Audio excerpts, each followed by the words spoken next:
The United Nations has called the Rohingya Muslims the world's most persecuted minority. Fleeing persecution in Myanmar, the Rohingya see Malaysia, a Muslim country, as a potential safe haven.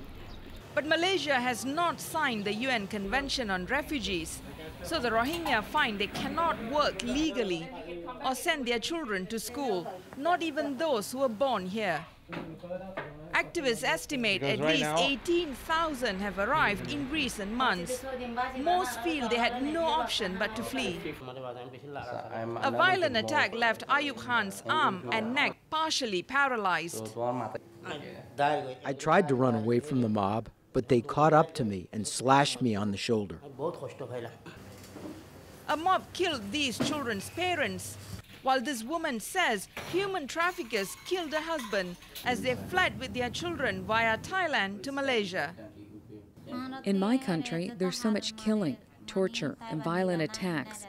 There was no alternative to stay there. I had to leave the country and head to Thailand. Imran Hussain left on a ship with some 400 others.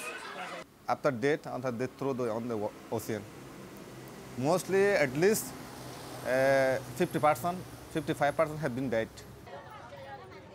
About 40,000 Rohingya in Malaysia are registered with the United Nations Refugee Agency, UNHCR, giving them some protection from arrest and deportation. But activists estimate at least that many may remain unregistered. New arrival Naima hopes to leave Malaysia. If I stay here, I will not be able to send my kids to school, so I want to be resettled to another country. Rohingya activist Muhammad Sadiq estimates only about 1,000 Rohingya have been resettled to date. Many of the refugees are waiting for more than 3 decades.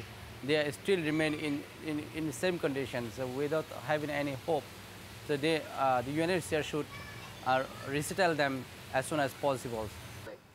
A slim chance perhaps, but life as a refugee living in poverty on the margins of Malaysian society is still alive. Something many here say is an improvement from where they came. Mahi Ramakrishnan for VOA News, Kuala Lumpur.